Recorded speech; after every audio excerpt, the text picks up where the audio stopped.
through the president appoints 30%. So meaning there are two options.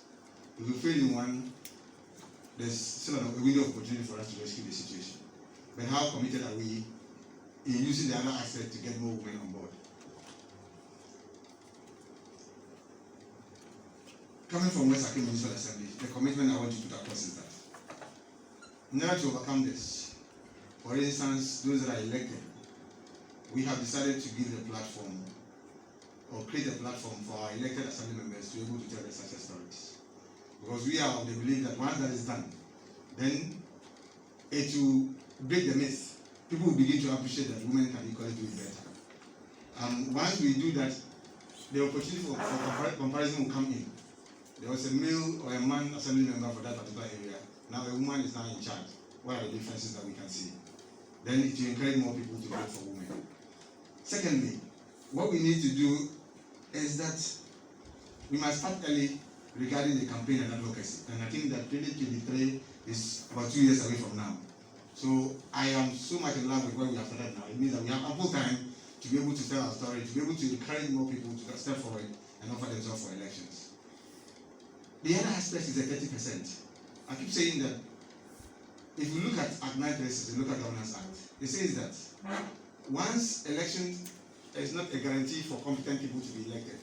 That is why that window of opportunity is given for us to elect 30% to come in and complement the efforts of those that are elected. Let's ask ourselves, what do we see of late? It is job for the boys.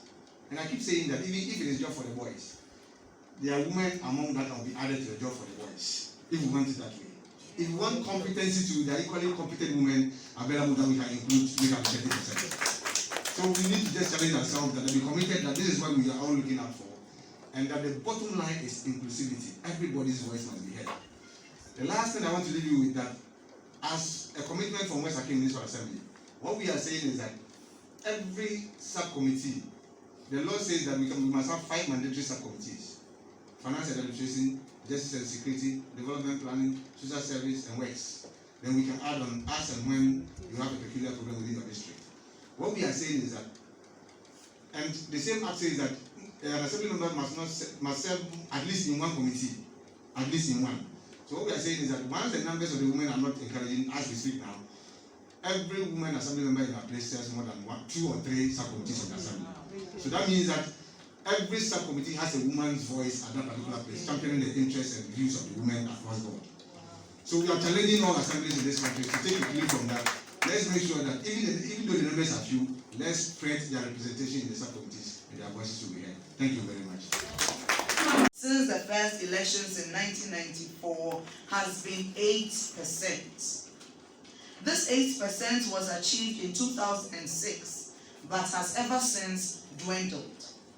Today, women constitute less than 5% of the total number of elected assembly members of the 2019 District Assembly elections. This is extremely low, in spite of the fact that women make up about 52% of Ghana's total population, according to the 2020 census. Women bring on board diverse skills, knowledge, expertise, and ideas for development. It is impossible for us as a country to achieve the development that we so desire without women's effective representation. Abantu has since 2003 mobilized and trained women aspirants of the various district assembly elections across all the 16 regions. The training, the support, and the empowerment has resulted in the election and appointment of women into Ghana's district assembly system. Notably, in 2019, Abantu supported 35 women aspirants from 3 districts in the country. Out of this number, 27 of them were elected. This project therefore seeks to mobilize women aspirants from 5 selected districts. That is the Gan West Municipal Assembly, the Tema West Municipal Assembly of the Greater Accra Region, West Akim Municipal Assembly of the Eastern Region, Ho Municipal Assembly of the Volta Region, and Adanse Asokwa District of the Ashanti Region. We believe that mobilizing women from these 5 districts will contribute to increasing the numbers come 2023.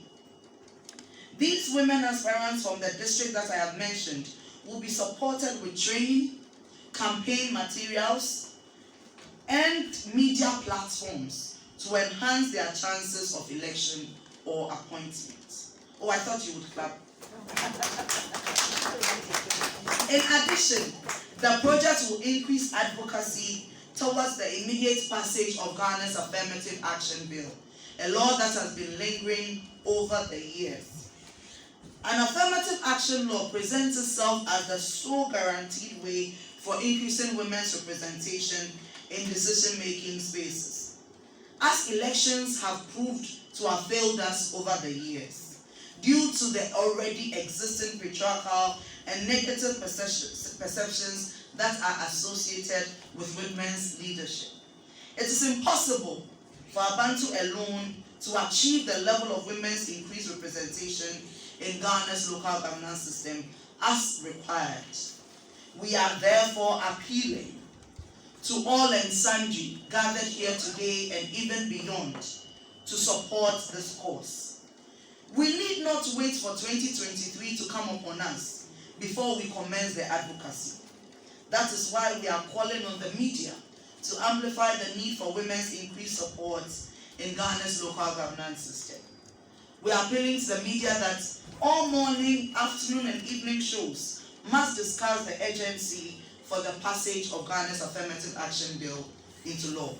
We are calling on all stakeholders, the Ministry of Gender, Children and Social Protection, the Ministry of Local Government and Rural Development, traditional leaders, religious leaders, civil society organizations, the media especially, and the entire citizenry of Ghana to support women to contest and win come 2023. We are also appealing all of us to eschew the negative perceptions associated with women's leadership and support women that will contest the District Assembly elections 2023. The time to start the work is now, and that is why we are starting the advocacy today. Let us take advantage of this press conference to amplify our voices in order to attain the UN threshold of at least 30% women's representation. On behalf of the Executive Director, Dr. Rosemary Sakutin, I welcome you once again, and I entreat all of us to actively participate in this press conference to make it a success. Once again, you are most welcome.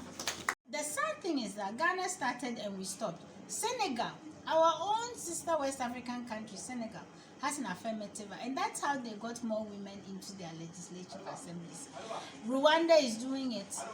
But Ghana continues to fall behind on a lot of things that we need to do to move this country forward. And one of those issues is the low levels of representation of women in decision making and in our assemblies at the local level. It is now a crisis. We are not going to get to where we need to be as a country. Why do you say so? Who live and make decisions at the local level, being out of the power cannot be vested in one gender, because you can't see everything. Because power, if you're making decisions, people need to be at the table to make decisions. How is this? Nothing new, but Ghanaian men like corruption. So, if you think that Ghanaian men like corruption, you need to counter that issue. There's too much corruption in Ghana being done by Ghanaian men. Secondly, right, a lot of the issues that women are concerned about affect our lives, right? Women are concerned about children's education, we are concerned about health, we are concerned about employment. Mothers are concerned about the employment of their young children, the youth. Because if parents, after you raise your kid and they can't, you've educated them and they can't get a job, this is a concern to mothers. So mothers, we are concerned about road sanitation, health, education, security, rent control, all these issues. You see, if we have a political system where most of the people making decisions and policies are men, and we are still not getting the country that we need to get women. So you said say that. Because if our constitution, which is a document we must aspire to, says quite clearly, lays the vision of the country we want to have. We want to have a country where all people are part of the decision-making process. We don't necessarily want to look at majority, minority. No. Everybody must be at the table. If you are not meeting your constitutional requirements, it's a corruption. It's a question of law that women are not adequately represented at the local assembly. It's a corruption. That one there, it is a straight corruption, because you can't depend, just like how you, if I was at the assembly, you cannot depend on me to know everything about every single Ghanaian citizen. That would be wrong. How can I? So you need to widen the people who come in to help you make the decision. Part of our problem in this country is that, again, today we talked about women, right? The bigger issue is young people. If you always have older people making the decisions, are they going to make a decision that suits young people? Right now, in the world that we have, there are so many employment options around the world. Look at what even social media has brought in terms of employment, right? So if you have people who are making decisions and they are not thinking about the new ways in which young people move and do things, are they going to create jobs? No. So we want women, we want young people. We want, in fact, I want young women. So that means Structure, and the way we restrict who gets to make a decision is what is oppressing Ghana. Is what is oppressing Ghana. You understand? So nobody should come and say things like the public service employment is full. The person who says that to you, are they creating jobs? Do they know the new things that are happening in this world? We keep talking about industrialization, for instance, but we need to think about services. Services that people can do using the internet. Young people can do that. So our point is that just like how if you have one type of person, able-bodied Ghanaian men, always making the decisions for the rest of us, we will not get the society that we want. And